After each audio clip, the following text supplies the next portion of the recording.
Welcome to my YouTube channel learn today.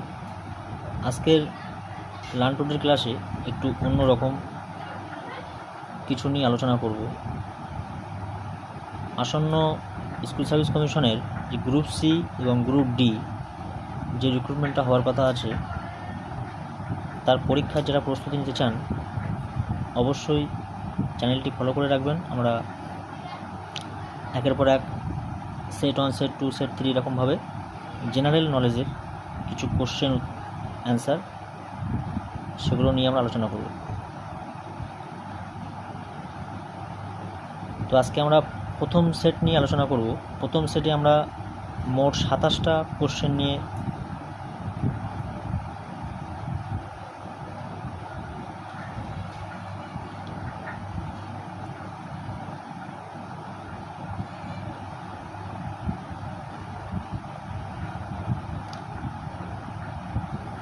প্রথম প্রশ্ন, ভারতের উচ্চতম জলপ্রপাতের নাম কি?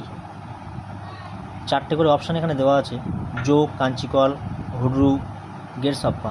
সঠিক উত্তর হবে কাঞ্চিকল। ভারতের উচ্চতম জলপ্রপাতের নাম হচ্ছে কাঞ্চিকল। নাম্বার 2, নিম্নের কোন গ্যাসটি সবচেয়ে হালকা? সবচেয়ে হালকা গ্যাস হচ্ছে হাইড্রোজেন। প্রতিটা কোশ্চেনে এরকম 4টে করে অপশান দেওয়া থাকবে। 3 নম্বর কোশ্চেন, কোন কোষাঙ্গাণুকে কোষের শক্তিঘর বলা হয়? মাইটোকন্ড্রিয়াকে কোষের শক্তিঘর বলা হয়। নেক্সট কোশ্চেন, নিম্নের কোন রাজ্যে ঝুম চাষ দেখা যায়? উত্তর হবে মেঘালয়। কোন দিনটি প্রত্যেক বছর বিশ্ব পরিবেশ দিবস হিসেবে পালিত হয়? 5ই জুন। 5ই জুন প্রতি বছর বিশ্ব পরিবেশ দিবস হিসেবে পালন করা হয়। ভিটামিন ডি এর ঘাটতির ফলে কোন রোগ হয়? রিকেট। হিমোগ্লোবিনের কাজ হলো রক্তাল্পতা রোধ করা। এক্স রশ্মি কে আবিষ্কার করেন? রন্টজেন।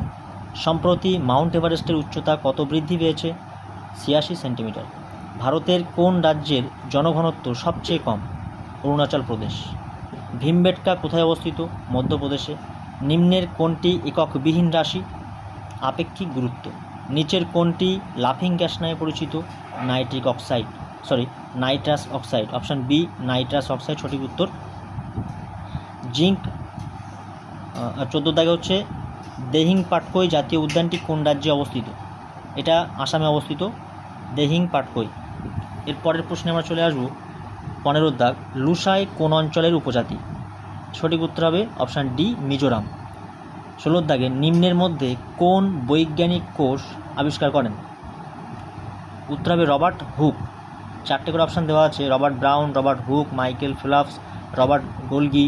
এরকম একই ধরনের লেখা থাকবে, মনে হবে রবার্ট ব্রাউন, রবার্ট হুক, দুটো কথাই প্রায় একই রকম। রবার্ট, এর আগেও রবার্ট, এর আগেও রবার্ট, তাহলে দুটো উত্তর সঠিক মনে হতে পারে। তার জন্যে খুব ভালোভাবে দেখতে হবে, 4টে অপশান ভালো করে দেখতে হবে, তারপর সঠিক উত্তর বেছে নিতে হবে। নেক্সট কোশ্চেন, রাফায়েল নাদাল কোন খেলার সঙ্গে যুক্ত? সঠিক উত্তর হবে টেনিস। নাসার সদর দপ্তর কোথায় অবস্থিত? Washington DC. প্রথম ভারতীয় মহিলা যিনি জ্ঞানপীঠ পুরস্কার পান? সঠিক উত্তর হবে আশাপূর্ণা দেবী। হিন্দু আইন দায়ভাগ এর রচয়িতা কে? জিমুদ্বাহন। মানবদেহে নিচের কোন ভিটামিনটি সরাসরি সংশ্লেষিত? Option B, vitamin D. Vitamin D সঠিক উত্তর। এর পরের প্রশ্ন, রসায়নগারে প্রস্তুত প্রথম জৈব যৌগটির নাম কি? ইউরিয়া। এটা খুব ইম্পর্ট্যান্ট কোশ্চেন, পরীক্ষা আসে। ভাকরানাঙ্গাল প্রকল্প কোন নদীর উপর গড়ে উঠেছে? শতদ্রু। এটা ভূগোল থেকে একটা কোশ্চেন, ভাকরানাঙ্গাল প্রকল্প কোন নদীর উপর গড়ে উঠেছে? উত্তর হবে শতদ্রু। জেনেটিক কোডের আবিষ্কার কে করেন? ডক্টর ঘোরানা। রাতকানা কোন ভিটামিনের অভাবে হয়ে থাকে? অপশান সি, সঠিক উত্তর এ। প্রথম ভারতীয় মহিলা হিসেবে পুলিৎজার পুরস্কার কে পান? ঝুম্পা লাহিড়ী। প্রথম ভারতীয় মহিলা হিসেবে বোকার প্রাইজ কে পান? সঠিক উত্তর হবে অরুন্ধতী রায়।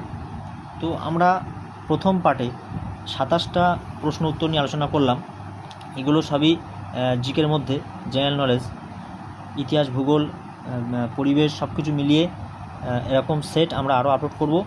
যারা আসন্ন WBCSSC যে রিক্রুটমেন্ট গ্রুপ সি এবং গ্রুপ ডির জন্যে, আশা করি সবারই উপকারে লাগবে।